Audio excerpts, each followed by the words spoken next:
All right, I'm going to go over a few of these problems here from the worksheet, practice 7-1. So let's go ahead and take a look at number 7. Now, one thing to pay attention to when you do these problems is whether or not there are exponents outside of the parentheses. You want to be aware of the power of a power or power of a product. And that does not exist here. So this is just straight multiplication. So let's organize. So first, I know I'm going to have 2 times 8, the bases that are numbers. And then I'm also going to have a squared times a. And remember, if it's a, that is a to the first power. Then do our multiplications. 2 times 8 is 16. Remember, when base a's are multiplied, you are going to add their exponents. So 2 plus 1 is 3, and that would be 16a to the third. The next one I want to go ahead and take a look at is number 10. Okay. Oh, that's going crazy. Number 10 here. Okay. Now, similar thing. I want to pay attention. There's nothing outside of the parentheses. So this is just straight multiplication.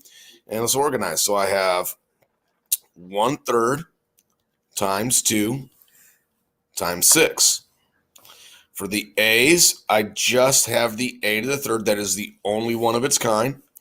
And for the b's, I have b. Remember, that is b to the first times b to the third. So there's my organization. And now I need to do some multiplication. Now, don't be worried with the fraction. It's okay. 1/3 times 2 is 2/3. And then we have 2/3 times 6. Now, if you want to keep it simple, you can cross cancel. You want to keep it simple here. We can go 2 times 6 is 12. 3 times 1 is 3. And 12 divided by 3, that is 4. A to the third. And then my b's are being multiplied together. So I'm going to add those exponents. 1 plus 3 is 4. And that would be our answer. Let's go ahead and do one more here that I'll show you.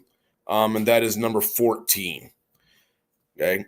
Number 14, there's multiple things going on here, but the first thing, let's organize the values and, do make sure you're checking. There's no exponents outside the parentheses, so I don't have power property.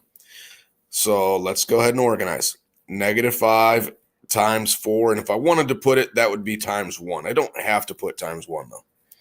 The x's, I have x to the first, and I have x squared. And the y's, I have y to the first and y to the fourth. Oops.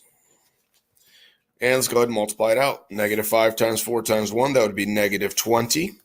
For the x's, these are multiplied together, so I'm going to add their exponents. 1 plus 2 is 3. For the y's, they are multiplied together. The y's are, so I'm going to add their exponents. 1 plus 4 is 5. And that would be the answer for number 15.